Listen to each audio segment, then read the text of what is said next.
In our last episode, we talked about alignment feeling like being in conversation with yourself, being in conversation with your life. And we talked about that moment where something shows up and you don't panic. You say, Of course, that happened. That goes for positive and negatives in life. And we focused on the positive things that, like, of course, that showed up. But I want to be really clear that even when you say, of course, that happened, it might also be something negative. Now, for me, it was something negative. If you listen to that last episode where I was dealing with multiple fraudulent things happening in my bank account. And while seemingly those things were not connected and not really happening in tandem, because I'm very aware of my life, I had made a declaration that financially I was going to do things differently. And that included me moving to a new bank. And it was like, well, of course this happened because had you actually done the move you said you were going to do, you would not have had to deal with all those things you had to deal with after the fact, right? So that is just the awareness of things. But here is another part of that conversation that I don't think a lot of people talk about a lot. And I want to bring this to the forefront, to the table. Just because something online shows up doesn't mean your nervous system automatically agrees. Alignment can be calm, but your old patterns are loud. Several episodes ago, maybe 2 years ago or so, I introduced what I call the 3R framework. And this is a perfect time to bring that back to the forefront without having to send you back 2 years ago to listen to me on the podcast. We're going to break that down again right now. So, when we are thinking about working through our old patterns, and having to reframe things in our life and having to rewire neural pathways in our brain, those things don't happen by happenstance, right? There's a process of what's happening. And so I broke that down into the 3 R's. And the first one is reflection. So we're going to do this in real time. Okay.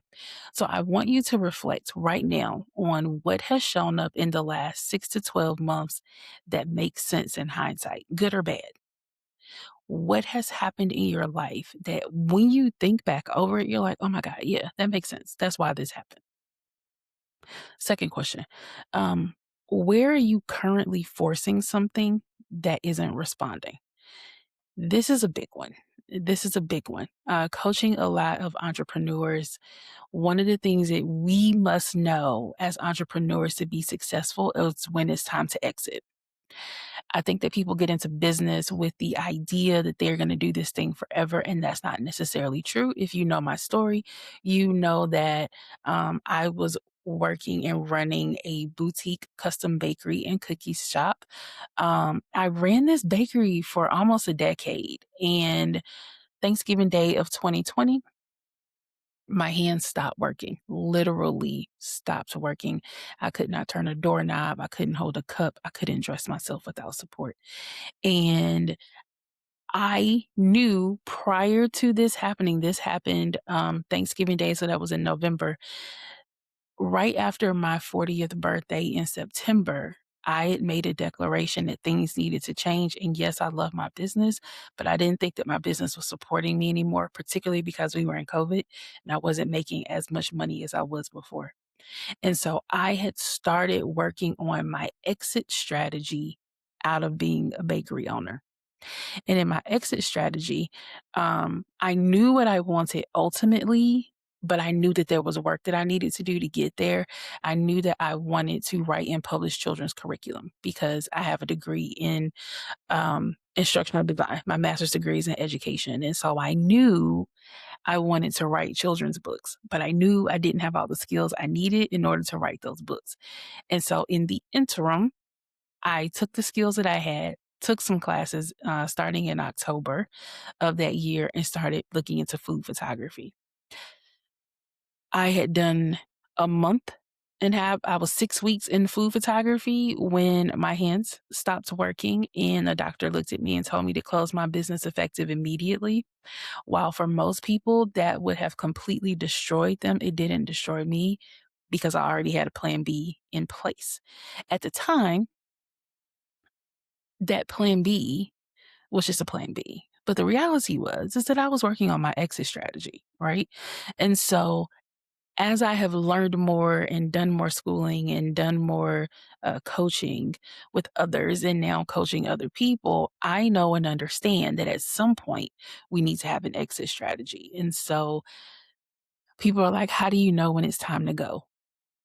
And I like to tell people the signs will be there. Um, and I say the signs will be there instead of saying you'll know. But you'll know because the signs are there. Like, they're very, very obvious. You know what I mean? It's like when you're in a relationship and you're completely ignoring the red flags because you want the relationship to work. It's like you are praying that the potential you see in another person is actually going to show up. The same thing happens everywhere else in your life. If you are holding on to potential and you're not holding on to the promise, and the promise is not coming true, then it might be time for you to work on your exit strategy. Okay. Third question: what themes keep reappearing in your life? Are you like actively avoiding or running away from doing something, and every time you try and go do something else, you're brought back into something? I want you to examine that and I want you to analyze it and I want you to make a decision, even if you're scared. Even if you're scared, I want you to make a decision, a knowing, a recognition that this thing that won't let you go, this is the thing you're supposed to be doing. Do it afraid. Okay. And then number four, what opportunities feel calm instead of chaotic? Even when I know that I'm going through a season or a period of learning a lesson, I will speak out loud. Whatever the lesson is that I need to learn right now, please allow me to learn it with ease. I don't think that you have to live the hard knock life in order to learn lessons. I don't think that it has to be to such an extreme of negativity that it takes you years to fight your way out of it. I don't believe that that's true. And the reason I don't believe that's true is because I have absolutely learned things with ease. I have learned things without losing everything and having to rebuild. But I've also lost everything and had to rebuild. You see what I'm saying? And so now I just ask, can I learn this with ease? Now, here's the truth: alignment absolutely feels calm. Growth can and will stretch you. Chaos can still exist around you, even while you're growing. But alignment itself does not feel disorienting. If it feels frantic, desperate, or chaotic, that's usually your nervous system, not the opportunity. A real quick, easy way to think about this is I remember when I was younger and before I became an entrepreneur and I needed a job. I didn't necessarily want the job, but I needed a job. I was in retail management for 14 years. And I remember sitting in my car either before or after these interviews being like, God, please, please, please, please, please let this be the one. Please let this be the thing. Please, please, please, please, please. Like I'm begging to belong. And I've since learned that whenever that level of nervous energy is attached to something and then it doesn't happen, it's not that the universe didn't give me what I asked for, it's that the universe provided protection from something I didn't need. Just because I said, gimme, gimme, gimme, gimme, it was coming from a place of desperation and not coming from a place of alignment. And there is a difference. And that requires such a level of growth that does not happen overnight. And I can say that with my whole chest. I can say that from experience that that is a moment in time where you have to do the work. You have to be able to realize that nothing is happening to you in your life, that you are co creating your existence with the universe. And even when other people make decisions that will ultimately affect you, your response is your responsibility, not what the other person did. How you respond to what they did is your responsibility. That is what's going to set you apart, whether it's something positive or negative. Okay. So let me introduce you to this 3R framework that hopefully will help you and get into alignment and understand alignment a little bit better. So number one, we're recognizing. Recognize when your thoughts are not aligned with who you're becoming. This one is big. So when something aligned shows up, your brain may say, "This is too big. You're not ready. What if this falls apart?" I want you to pause in that moment and ask, is this my intuition or is this old conditioning? Another way you can ask that same question is, whose voice do I hear right now? When I am in coaching sessions with people, and we're talking about something that I know scares them, something, scaling their business, moving to the next level in their business. That really scares people. When you do something you've never done before, because I'm the coach that's going to be like, okay, so you've made $10,000 in a month. Let's go for 15. Okay, great. You made $15,000 this month. Let's go for 25. Right? Like, I'm not going to take you up to 17. No, no, no. I want you to go for 25 because we have evidence that you can do the work. So let's take it to the next level. And whenever I do that, I can see the fear in people's faces. And I have to ask them, whose voice is in your head right now? What are we thinking? I want you to speak it out loud. Tell me what you hear. And when they say, I can't do that, I say, why can't you? You just made 10,000 one month and then you made 15,000 the next month. Why can't you? And they say, "That's too much. I've never done that before." That's fine. It's okay that you've never done it, but why do you feel like you can't? Because you didn't think you could make 10 and you did. And then you didn't feel like you could make 15, but you did. So what's different about making 25K instead of 15K? What in your life is different? And it may be, I don't have the systems in place. I don't have the support in place to do that. Um, I'm afraid of the success that's going to come with that. I'm afraid that if I make that type of money, I won't be able to keep it. I'm afraid that if I make that type of money, then somebody's going to have their hand out or an unexpected bill is going to come. And you know what? Those things may happen. And I'll give you a very clear reason why that happens. You're not an energetic match for what you're asking for, which requires some growth. Right? You may be an energetic match for making money, but you might not be an energetic match for keeping money. And those are two different things because the person who made the money versus the person who keeps the money, it's two different people. That's two different levels of growth. That's two different levels of manifestation. Right. And once I learned that principle, I was like, oh, how do I become the person who believes that they are worthy of keeping that money? And I want you to hear how I phrase that. How do I become the person who believes they are worthy of having that amount of money? Not how do I become the person that has that money? It's a belief. Do you believe that you should have it?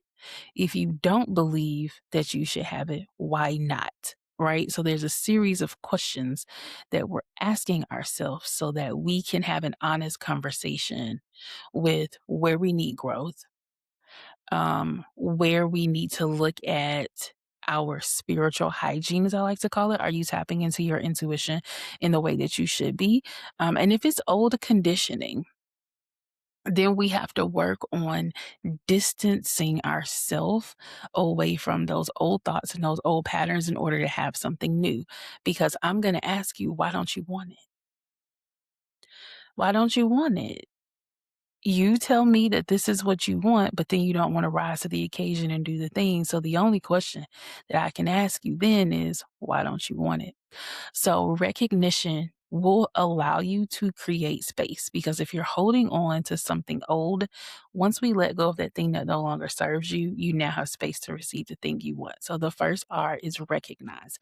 The second R is regulate. Your nervous system doesn't care about alignment. It cares about what's familiar. It cares about what's comfortable. It cares about what's keeping the system intact. It could care less about what you were trying to do in your life. Okay. Your nervous system doesn't care, babe. So when your life upgrades, your body might freak out. It might start to panic. 9 times out of 10, it's going to. I need you to regulate before you begin to do action. Regulate before you decide.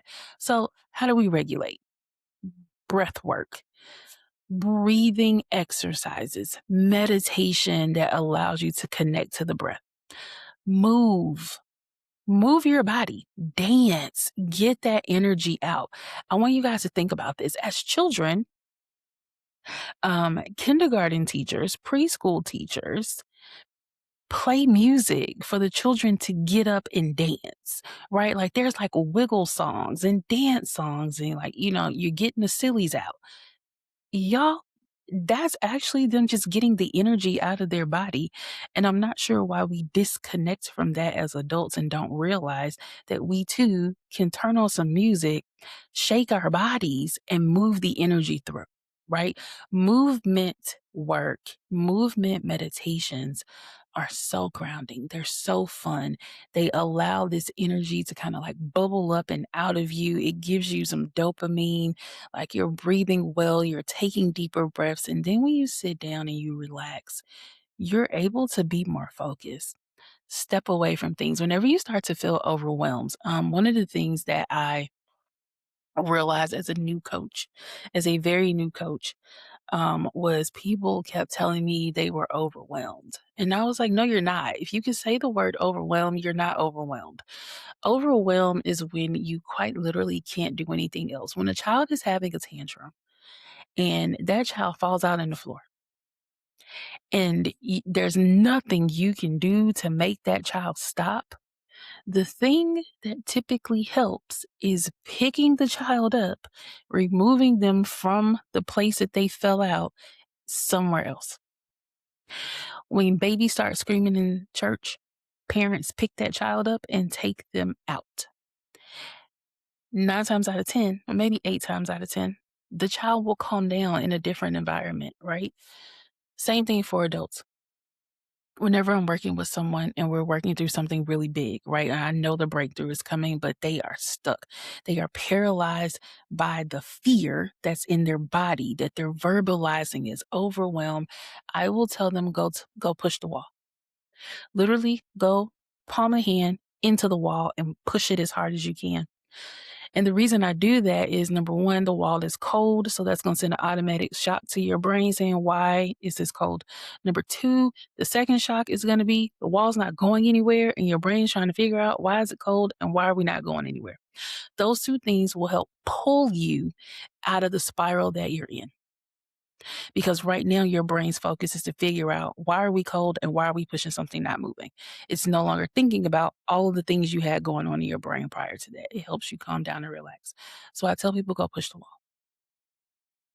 After you push the wall, you can then take a deep breath, right? And I'll tell you, breathe in for 4, hold for 4, and then release like you're blowing out birthday candles. Expelling that air from your body, the blowing out the birthday candle action of it all will help ground you, which is the first step. So when you're regulating, breathe, move, step away, or ground yourself. Okay. Emotional spikes only last about 90 seconds. It's only 90 seconds. Anything after any hijack of your brain after 90 seconds is a choice. This is you choosing to still be emotional. It's a choice. You can do these grounding techniques to bring yourself back out of it.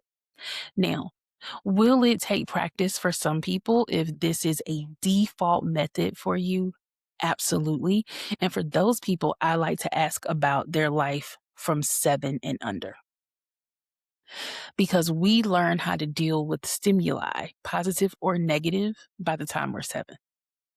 And so I want you guys to think about this. If you have people in your life who are quick to fly off at the handle, they're very defensive, um, you're like, oh my God, you're acting childish. They really are, because we learned how we were going to respond to stimuli by the time we were 7. So that means that walking around on this earth, people you are encountering every single day are quite literally responding to you based on the skills and the things they picked up by the time they were 7 years old. And when you begin to let that sit, and when you begin to realize we are quite literally dealing with a bunch of children who may or may not have done the work to be something else, to become something else, to rewire their processing, if they've never done any inner work, you're quite literally dealing with a grown child.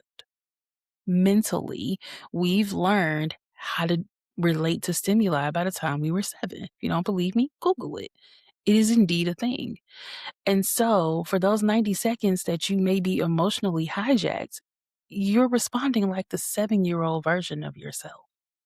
And once you know that, you can then begin to take calculated measures that will help you ground yourself, that will help you choose to show up differently for yourself and those around you.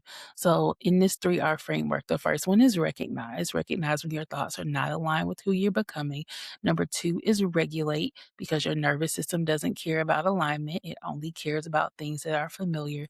And then the last one, number three, is the reframe. Now, once you've regulated, you then begin to reframe those thoughts. So instead of, I can't believe this is happening to me, shift it to, this is responding to who I've become.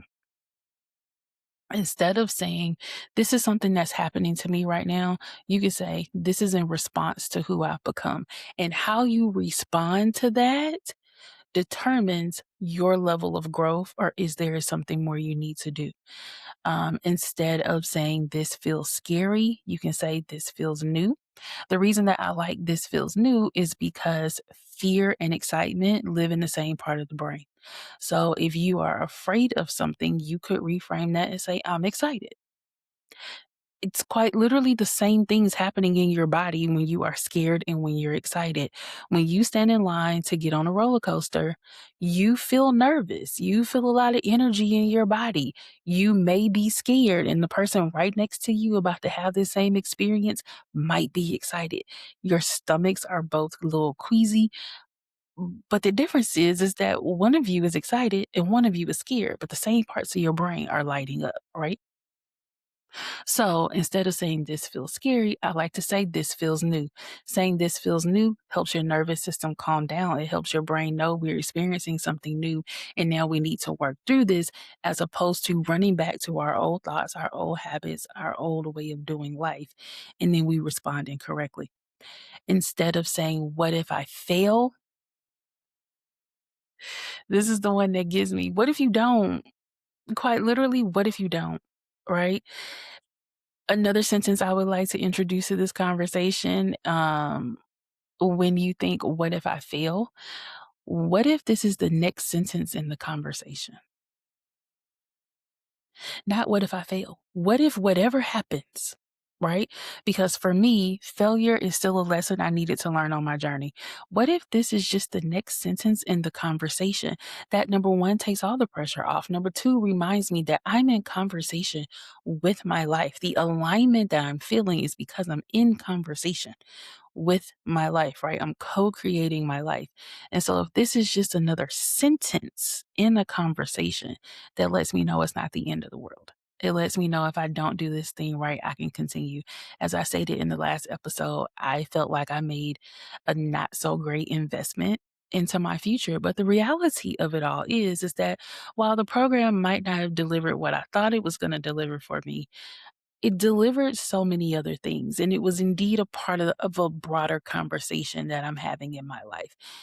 It is part of the reason why I redid my children's book. It's part of the reason why there's another edition coming out this year.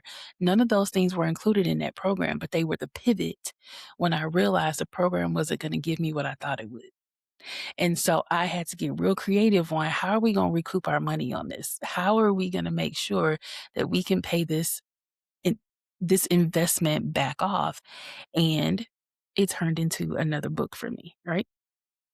So I want you to shift what if I fail to, number one, you can say, what if you don't?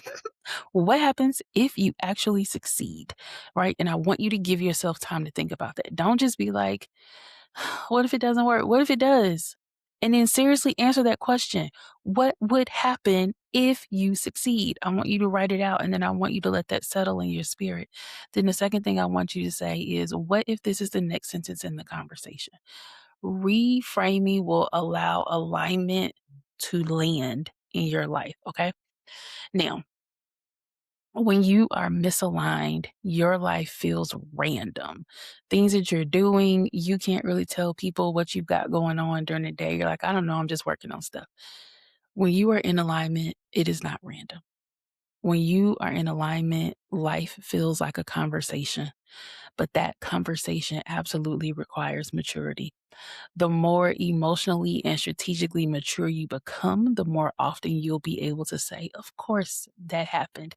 And not because you predicted it, but because you became someone who matches it.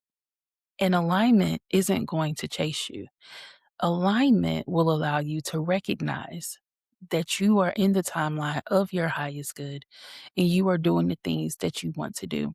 If you are someone who is struggling with this and you are thinking like how do I know? How do I tap into breath work and mindfulness and movement in the body? I want to invite you to look down in the show notes.